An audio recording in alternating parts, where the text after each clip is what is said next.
2010. Queremos aportar una mirada de cómo se ve lo general, que es esta normativa, pero desde lo particular, que es el patrimonio, y cómo se ve afectada. Nuestra comisión tiene como principales objetivos proteger el patrimonio construido, pero desde una visión que solo se protege lo que se ama y solo se ama lo que se conoce. Eso involucra a la gente y nuestra idea es que la gente es la que se tiene que comprometer con el patrimonio. Creo que siempre estamos hablando de la sociedad y cómo lograr una concientización y un compromiso social con referencia al tema patrimonio. Esta comisión está compuesta por arquitectos especializados en patrimonio, y aquí queríamos hacer una observación que tenemos relación con el patrimonio, no así con la legislación. Por lo tanto, desde el inicio nos fuimos asesorando con diferentes expertos para nosotros ir aprendiendo cómo mejorar la normativa. Este intento de mejorar la normativa no solo tiene que ver con esta jornada, sino como una política desde la comisión para aportar, para dejar algo en lo que es normativa. ¿Cómo se puede mejorar la normativa para proteger al patrimonio? Como verán, empezamos en julio, por lo tanto es un primer acercamiento a lo que hemos ido realizando y no se termina acá. La idea es seguir avanzando y plantear desde la comisión cuáles son los mecanismos que creemos pertinentes para mejorar la normativa. En esta presentación vamos a presentar una serie de ejemplos posiblemente particulares a Mar del Plata, porque es lo que más conocemos, y se van a plantear los conceptos y debilidades y también aquellas potencialidades que tiene la normativa que en su futuro pueden ser aplicadas a la norma marco que siempre venimos hablando desde lo provincial, desde lo municipal. La próxima, por favor. Como todos ya un poco lo conocen, la Constitución Nacional en realidad delega a las provincias la potestad de dictar para sí una constitución y sus diferentes leyes y normas. A su vez, la provincia deja liberado a los municipios esta organización también, como que cada uno ha delegado en una instancia inferior las responsabilidades. La 8912 es el decreto provincial de ordenamiento territorial y de uso del suelo, y es la que rige el ordenamiento de este territorio en lo que es provincia. Ahora Cristian va a señalar un poco las debilidades que hemos ido encontrando en este corto tiempo que nos van a permitir después plantear cuáles son las propuestas que para mejorar la ley. Bueno, ¿qué tal? Buenas. Un poco como decía Emilio, por la reciente formación de la comisión y la premura, bueno, va a asistir a lo que presentamos es un esbozo, digamos, ¿no?, de lo que estamos trabajando. Y bueno, retomando un poco el tema de los enunciados de ciertas leyes, digamos, superiores al ámbito municipal, bueno, queríamos un poco mencionar el tema de la mención que en relación a los bienes culturales hace la Constitución Nacional. Permítame también en esto, que pretende ser una comunicación y breve, por ahí hacer lectura de lo que tengo señalado, ¿verdad? Para no andar, bueno, ustedes saben que la Constitución Nacional hace referencia al tema de garantizar la protección de los bienes culturales, bla, bla, bla. Lo mismo la Constitución Provincial, pero después, digamos, no se cuenta con normativas y reglamentaciones que bajen a tierra esos enunciados, quedan en meros enunciados. Eso lo queremos ejemplificar con el caso concreto de acá del municipio de General Pueyrredón, que se supone que dentro del distrito es el municipio del distrito del colegio, ¿no? Es el que mayor desarrollo tiene en cuanto a normativa de protección patrimonial. Y bueno, ¿qué relación tiene esto con lo que emana del 8912?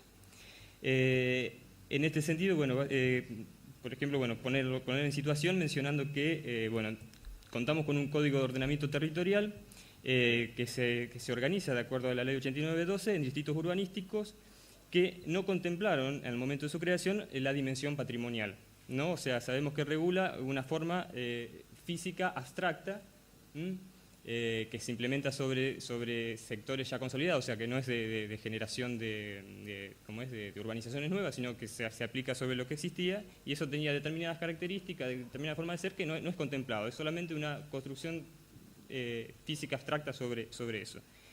En el momento que se aplica esto, se tenía una visión por ahí distinta de patrimonio de la que podemos llegar a abordar hoy, ¿no? Con todo el alcance que, bueno, nos hemos salteado un poco toda esa parte introductoria, después en un diálogo se puede profundizar. Hoy que ha cambiado y que se tiene una visión distinta, más abarcativa y más participativa, y se debiera suponer que somos más conscientes de la necesidad de proteger eso, nos encontramos con el dictado de normativas locales de incentivos, por ejemplo, y flexibilizaciones de indicadores que continúan sin contemplar su efecto sobre el patrimonio.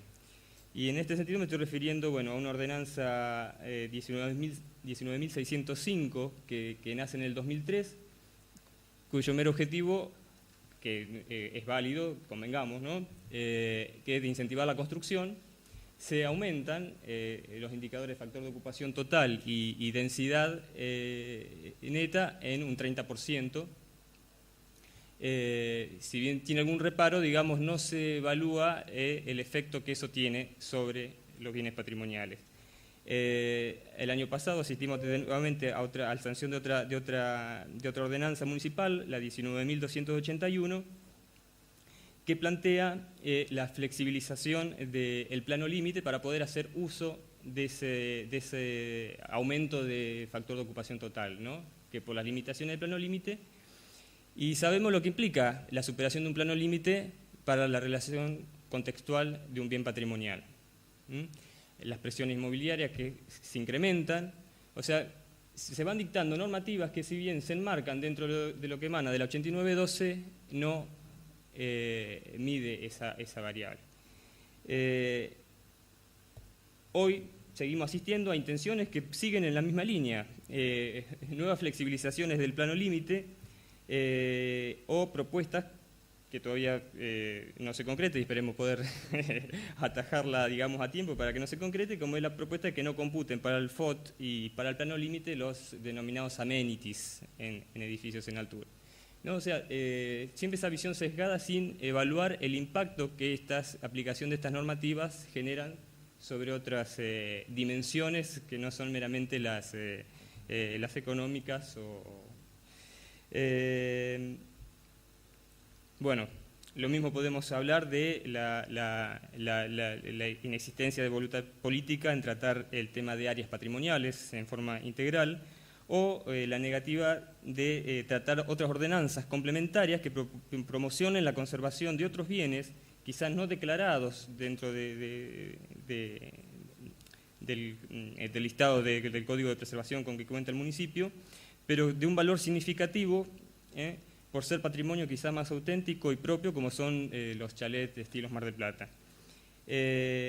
Bueno, existencia de un código de preservación que promociona pero no protege en esencia, y que en esa promoción no supera la visión del bien patrimonial aislado, ¿no? De vuelta acá el tema del contexto, con lo cual se torna poco eficaz, más con las modificaciones que se han introducido también recientemente, en marzo de este año, donde se plantea una suerte de subcategorización de los bienes patrimoniales que, de acuerdo a su relación contextual,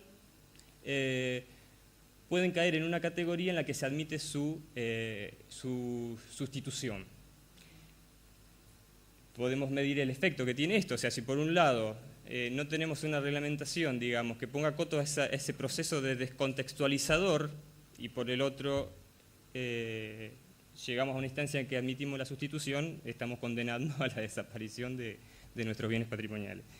En el mismo sentido, bueno, se ha desvirtuado ese código de preservación, subordinándose, por ejemplo, la asignación o la designación de nuevos bienes patrimoniales a la voluntad del propietario. O sea que sobreponemos el interés individual por sobre lo que se entiende que es de interés colectivo, pero no sé si están bien los términos.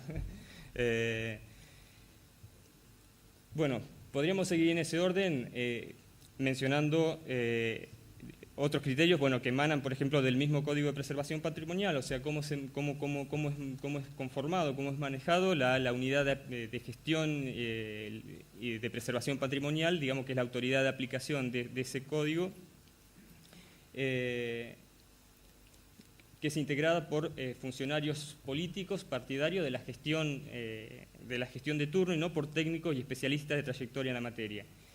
Situación esta que se agrava cuando queda librado a la voluntad de ese organismo de consultar a las áreas municipales especializadas en la materia y también cuando la integración de los miembros de la unidad de gestión se subordina a la resolución de una persona que es la que dirige la autoridad de aplicación y que es esta persona que es impuesta por la gestión de turno. Entonces vemos que, digamos, la posibilidad de defensa está totalmente limitada. Las creaciones de comisiones que ha contemplado el municipio, comisiones asesoras, no tienen peso por cuanto las decisiones no son vinculantes y son convocadas cuando la unidad de gestión lo considera necesario. Y eso está así taxativamente incorporado en el código, ¿no? Que dice que cuando la naturaleza y complejidad de los temas así lo requieran, a su exclusivo criterio, la unidad de gestión convocará a la Comisión Honoraria de Preservación del Patrimonio. Digo, así se van acortando los canales de estos que vemos que coincidimos mucho en las visiones de la participación ciudadana. O sea, sí, participás, decís lo que querés, pero se limita acá. O sea, nada es vinculante, si no le interesa a quien está llevando, no se tiene en cuenta. Vemos en todo esto, bueno, que las decisiones sobre qué hacer con el patrimonio arquitectónico y urbano queda librado a la voluntad de la gestión, quedando la población a la que pertenece el patrimonio en esencia, aunque no sean propietario, con pocas e ineficaces herramientas para imponerse a las decisiones que lo afectan, ¿no? O sea, sabemos que son pocos recursos de amparo o medidas cautelares que... Debido a esta sujeción a los vaivenes de las voluntades políticas, se asiste a la gradual descontextualización de los bienes patrimoniales. Bueno, tengo para mencionar ejemplos acá, pero no sé si todos son de Mar del Plata. Rupturas violentas del tejido urbano, alteración de fisonomías barriales, abandono de los bienes patrimoniales y su final pérdida. La población queda al margen, no es consultada y debe tomar un rol defensivo desgastante al ver vulnerar su patrimonio arquitectónico, sus espacios públicos, urbanos, la calidad ambiental de sus barrios y afectándose en consecuencia no solo el tejido urbano, sino también el tejido social. La ausencia de una legislación eficaz que defienda el patrimonio y sobre todo que articule las distintas escalas, bueno, se hace evidente. De este marco, bueno, entendemos la necesidad de incorporar el patrimonio como un elemento estratégico en las políticas de desarrollo territorial a fin de asegurar su salvaguarda.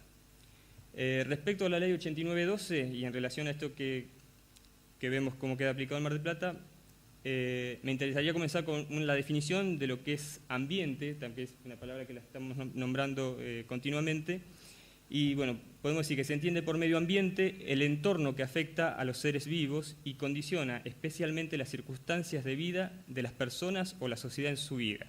Comprende el conjunto de valores naturales, sociales y culturales. Existe en un lugar y un momento determinado que influye en la vida del ser humano y en las generaciones venideras.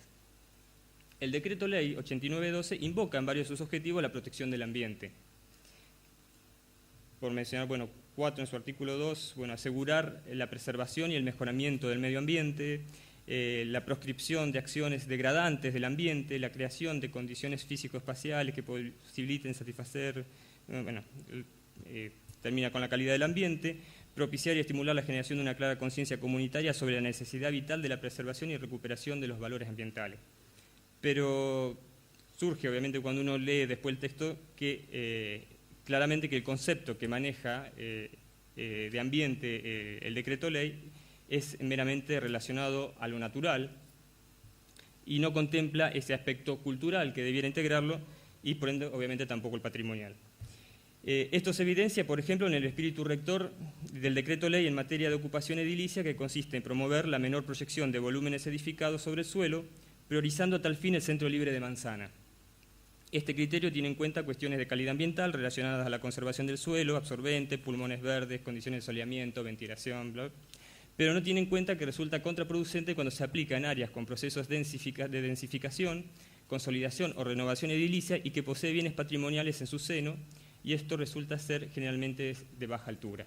Entonces, es decir, el cuerpo de la ley prevé estímulos, por ejemplo, para lograr esa menor proyección de volúmenes edificados sobre el suelo, pero no se prevén estímulos por acompañar adecuadamente un bien patrimonial, aunque para esto se tenga que hacer por ahí un mayor uso del FOS. O sea, ¿no?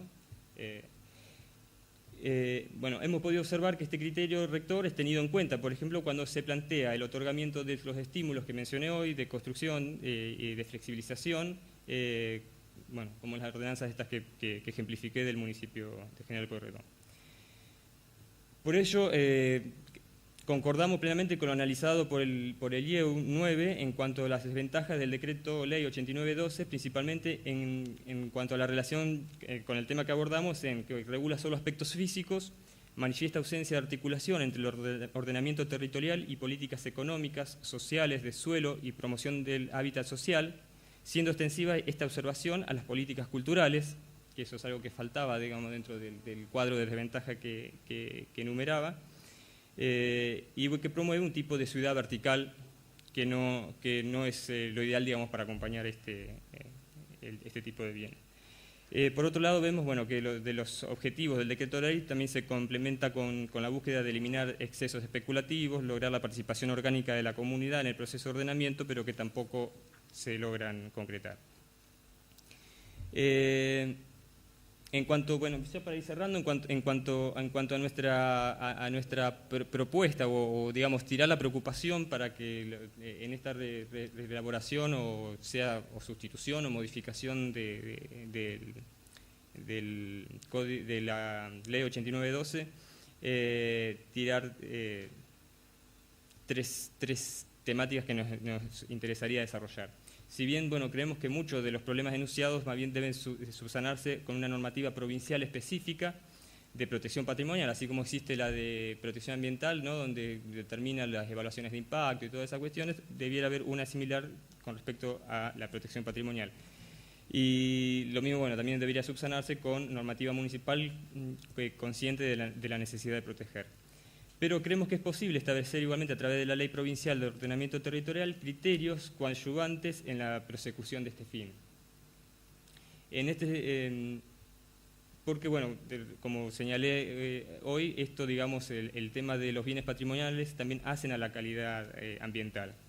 En este sentido, nos interesa plantear 3 objetivos o líneas posibles de trabajo sobre la temática patrimonial en un posible proyecto de reforma, y que consiste en una revisión de los criterios generales en materia de ocupación de suelo, de manera que se contemple la dimensión cultural, la incorporación de la necesidad de tratar áreas con valores patrimoniales, dando definiciones, alcances, determinando restricciones al incremento o flexibilizaciones de indicadores urbanísticos en áreas que adquieran con el tiempo valores patrimoniales o presencia de bienes patrimoniales, y el refuerzo de la necesidad de una planificación participativa continuada, garantizando la participación ciudadana en la toma de decisiones que comprometan la conservación de los bienes patrimoniales, sus contextos y las fisonomías barriales.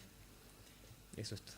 Para terminar, creemos que nuestra responsabilidad como comisión no solo es plantear cuáles son los problemas, sino también plantear soluciones o alternativas, lo cual es nuestra intención de seguir trabajando, no solo decir esto está mal, sino esto está mal, se puede mejorar y dar estos instrumentos. Así que la idea es seguir trabajando. Muchísimas gracias, arquitectos. Perdón. Gracias. Que quería mencionar que a veces con pequeñas modificaciones, más allá de que esto está en revisión en su totalidad, quería ejemplificar esto de revisar criterios en general en materia de ocupación del suelo de manera que contemplen la dimensión cultural.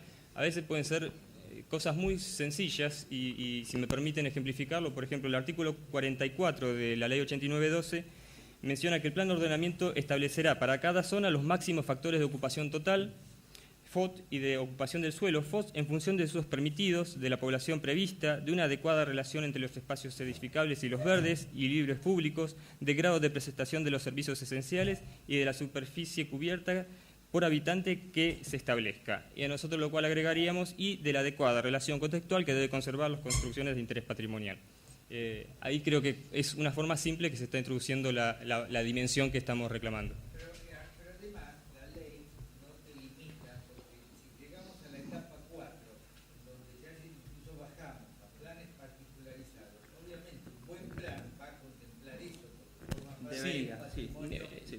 Seguro, pero por eso lo enmarcaba dentro de que hace también a la calidad ambiental, porque entonces con ese criterio tampoco debiera hacer la mención que hace en sus objetivos, que la mayoría, casi en la totalidad de sus objetivos, menciona la cuestión ambiental.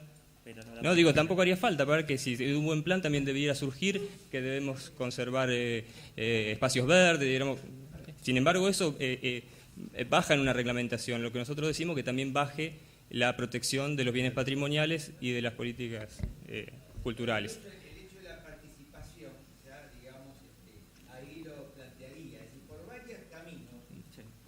El problema me parece que en general las leyes no son el problema, en general son las sociedades. Que hacen las leyes, seguro. Son las personas que hacen las leyes. Una sociedad más o menos sana que nos oriente adecuadamente. Es claro eso, que muchas veces los edificios son protegidos cuando es la gente la que sale a protegerlos. Involucrarse en la sociedad, muchas veces el político busca el bien común en la mejor de los casos, pero también el bien común, ¿cuál es? O sea, está en nosotros involucrarnos, es decir, para nosotros el bien común o lo mejor es mantener el patrimonio que es parte de nuestra identidad. De la misma forma que muchas veces se sale a defender áreas verdes. Bien, ese involucrar de la sociedad nos va a hacer fuertes y creo que desde la comisión es lo que tratamos de mejorar y acentuar, el hecho de que la comunidad se integre al debate también. Sí, yo quería preguntar a ver qué opinión tienen sobre la ordenanza municipal sobre conservación del patrimonio. Por ejemplo, en esa ordenanza y la parte incumplida de esa ordenanza, como por ejemplo establecer un presupuesto para la conservación del patrimonio. No se realiza eso, ni siquiera se aplican. A ver, también la ordenanza prevé sanciones para los que afecten el patrimonio o lo destruyan. Y sin embargo, justamente como está librado toda la voluntad política, no se aplica. ¿Quién vio que se aplicara alguna sanción? Al contrario, o sea, el propietario presenta la argumentación necesaria para y gestiona y se otorga la desafectación y entonces no corre con ninguna de las sanciones previstas en el mismo Código de Preservación, que debiera crear un fondo para asistir a la preservación. Como patrimonio. Sí, nosotros lo que vemos es que en lugar de estimular que la gente conserve su patrimonio, las normas o los generales que están desalentando constantemente, permitiendo que en zonas de valor patrimonial se puedan subir 2 pisos. Vos decís, bueno, yo tengo un bien patrimonial que en realidad me está generando gastos, no me permite generar cambios, que esto, que aquello, y por otro lado, lo nuevo me permite subir y ganar más dinero, subir en pisos. Entonces, ¿con qué me quedo? O entonces, lo que nosotros vemos es que la normativa generalmente desalienta a la protección del patrimonio. Yo quiero hacer un apunte ahí del tema. Me parece clave la participación en esto. Creo que otro tema que es súper clave es los efectos económicos de la declaración de valor patrimonial. Entonces, ya sea de un barrio como de una propiedad. Eso porque hay restricciones y conozco experiencias que establecen mecanismos de estímulos, de financiamiento para esa protección. Entonces, al mismo tiempo que uno declara, tiene que pensar en ese efecto económico. En cómo compensar, seguro. Cómo compensar, ya sea así, para decirles algunas ideas, desde el más complicado de transferencia de derechos de edificación, que hoy iba a hablar un poquito, que quedó eso en el tintero de hablar, vender derechos de construcción o utilizar esos derechos para destinarlo con destinación específica para financiamiento de protección. Y hay casos de TIF, por ejemplo, que se utilizó, creo que en Quito y en México, de cerrar el impuesto con destinación específica para la misma zona que se genera. Hay muchas fuentes de financiación que podrían ser consideradas de acuerdo como es la normativa acá, no conozco cómo es. Acá existe lo del tema de transferir sí, los remanentes que no se pueden ser aplicables y eso, pero el tema es que estamos así, a ver, por eso nuestra intención es ver cómo de la normativa se puede frenar o se puede regular para que no quede librado a la decisión de la gestión eventual, digamos, ¿no? Hoy lo que estamos asistiendo es a incrementar todavía, o sea, los beneficios, o sea, incrementar los indicadores sobre determinados sectores. Con lo cual, de vuelta, o sea, después compensar eso todavía es más complicado, ¿no? Y generar más derechos que se lo apropia solamente ese sector en detrimento del beneficio de toda la... ¿Cómo funciona esa transferencia? ¿Están aplicando la transferencia? No, ese es el tema. Existe, pero no se usa. Es como el tema de, si vos afectás un bien patrimonial, en teoría tendrías multas, pero no se aplican. Tiene que ver, es como un juego un poco vicioso donde, por un lado, a vos, si tenés un bien patrimonial te cuesta dinero y no tenés beneficios. Entonces, ¿qué optás? Por demoler y generar o recibir otro beneficio económico que en realidad termina siendo, es el verdadero problema, el beneficio económico.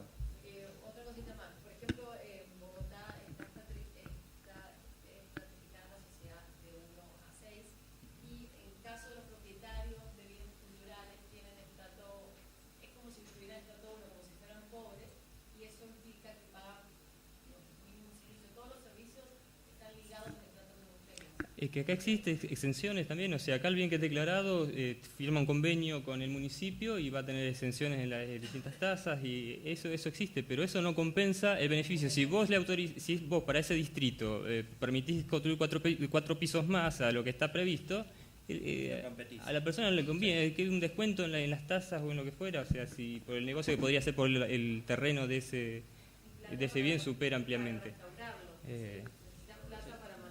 Por lo menos mantenerlo, sí.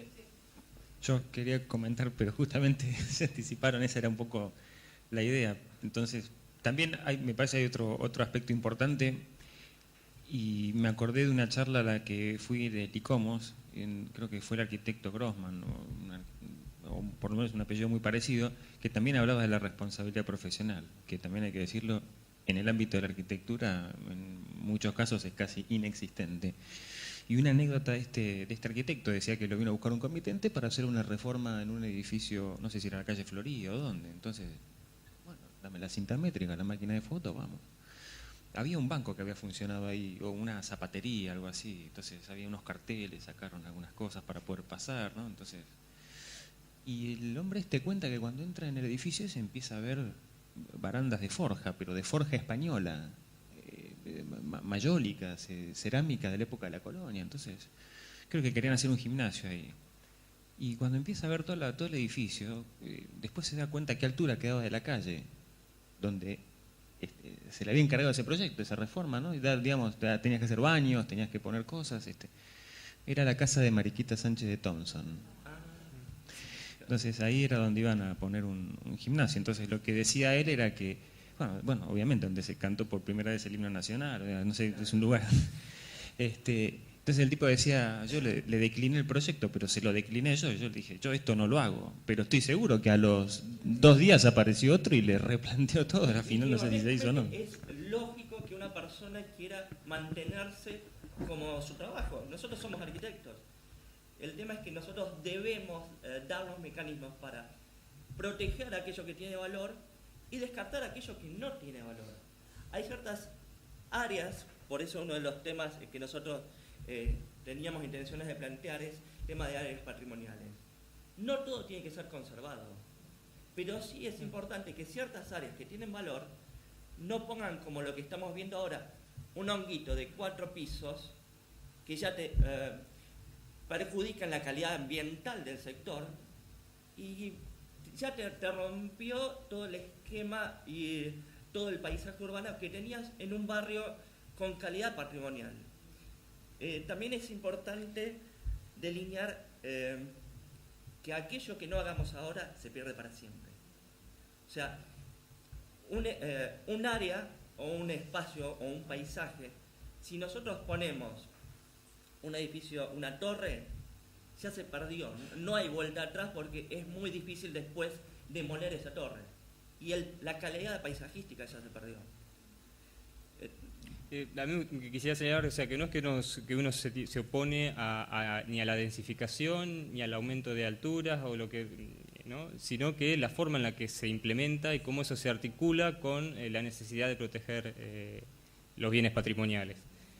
Hay áreas que perfectamente podrían ser totalmente desvinculadas, pero que otras sí o sí merecen por estas calidades, sí, inclusive, que sean consideradas. Inclusive también darnos la definición de área, o sea, tampoco tiene que haber necesariamente, o sea, para definir un área, una cuestión de homogeneidad o de conservación histórica de una determinada área. O sea, Mar del Plata hoy ya no tiene áreas homogéneas, pero tiene áreas que están enriquecidas por una dispersión de bienes patrimoniales de altísimo valor. Y entonces uno puede determinar un área donde el objetivo ahí es restituir ciertas condiciones para ese área. O sea, también la cuestión de visión a largo plazo. Tenés lugares donde a veces te ponen, por dar un ejemplo, en la ciudad de San Carlos de Bariloche, que tiene una comunidad muy comprometida con el entorno y con toda la parte, digamos, de lo que es histórico de la ciudad, donde hay una movida dentro de la ciudad, hay gente que quiere hacer demoler una estructura, ya, digamos, no es que ya tenés que evitar que demuelan un edificio histórico. El Bariloche Center, hay postales de Bariloche que hay gente que la ha retocado, sacar dice Bariloche más linda y le han sacado el edificio de la postal, ¿no? Entonces algún intendente autorizó, creo que fue en la década del 70, la edificación de ese edificio, y todo el mundo te dice feo, como que feo, más feo que el Bariloche Center. Entonces lo toman como un daño digamos, al relieve de la ciudad. Sí, y tenés el caso, por ejemplo, en base a ese disparador, que por ejemplo el edificio de Aguas Río Negrinas, que es un edificio que por ahí no tiene gran valor arquitectónico, no tiene gran valor histórico, pero como es muy antiguo y tiene algunos componentes de arquitectura típica patagónica, digamos, ahora hicieron un concurso para reciclarlo y van a hacer un ambiente nuevo para no sé qué. Digamos, y es un edificio, vos lo ves y decís, ¿y esto qué patrimonio tiene? Un tanque de agua, de depósitos, y lo mantienen y lo cuidan, pero la comunidad está comprometida. Y perdón la expresión, pero te putean, ¿eh?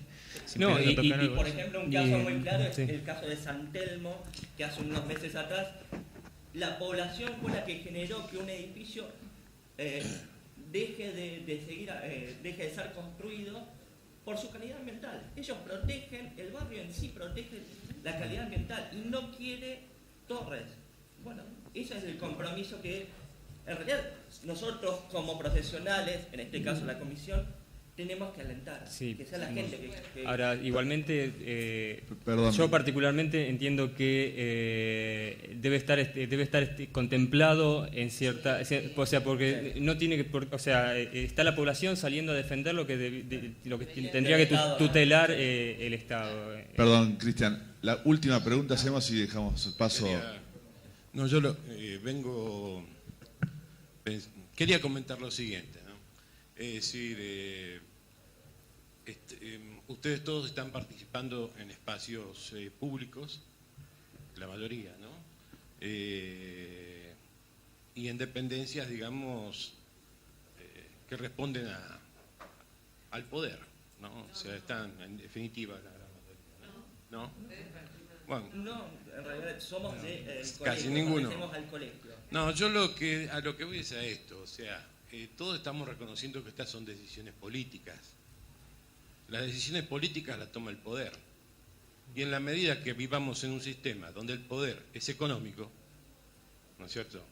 Todo esto que estamos hablando termina en lo que estamos hablando. Es decir, yo no digo que hay que perder esos espacios y hay que trabajarlo con los criterios con los que están trabajando. Es decir, me parece genial. Pero creo que si perdemos ese concepto general, no se entiende nada. Por ejemplo, lo que vos estás hablando, no lo iba a decir esto, pero justamente vos estás hablando de la protección del patrimonio en Bariloche. Yo vengo de trabajar 4 años en Villa Langostura y en todo el área, y en el norte de Neuquén. Sí, pero es demasiado tranquilo, yo preciso un poco de caño de escape y ruido, no sé, para plantear estas cosas por ahí. Pero el tema es el siguiente. Hay una gran defensa por el patrimonio, pero porque es el poder económico el dueño de la zona. Entonces se está defendiendo los espacios verdes en función de unas minorías que tienen, es la propiedad del espacio que está defendiendo. Yo he cortado la ruta en Villa Langostura, cosa de loco, acompañando a otro loco que estudió conmigo acá en la facultad, el arquitecto Picón, en el que hemos incluso salido a pelear y a frenar la construcción de hoteles de 1000 plazas, por ejemplo, o la ocupación y entrega del cerro, 200 hectáreas en el cerro, cuando se sabe que si eso se construye, se degrada. Sí, en Bariloche, bueno, el cerro arriba le falta tierra, abajo está inundado por el barro, ¿no? Y bueno, se están planteando ese tipo de cosas. Pero no hay que confundirse. Ahí el patrimonio se está defendiendo, y por eso yo tenía ganas de defenderlo, pero no mucho. Lo defiendo como en general, ¿no? Pero en realidad se está defendiendo porque afecta a intereses privados de mucho nivel económico. Si no, no se defendería. Es decir, y los que lo defienden realmente son los que le están quitando la tierra, y los están echando de sus propiedades con palas mecánicas, estén sus criaturas adentro o no. Esa es la realidad. A la comunidad mapuche, lo que queda de la comunidad mapuche en el área está siendo despojada de sus tierras. Es decir, ahí no hay protección. Y ahí esa gente realmente es la que protege los valores de la zona. Sí, yo comparto particularmente también la es apreciación. importante, esa es una realidad. Y lo que nosotros tenemos que lograr es que el patrimonio sea un motor de desarrollo y que a vos, dueño de una casa con valor patrimonial, te convenga económicamente, por un lado, mantenerla, no destruirla, y por el otro, que la gente comprenda que es parte de nuestra identidad, es lo que forja nuestra identidad del patrimonio. O sea, claro, Perdón. Por eso el tema de la participación real de la comunidad en la toma de estas decisiones. Perdón, Cristian.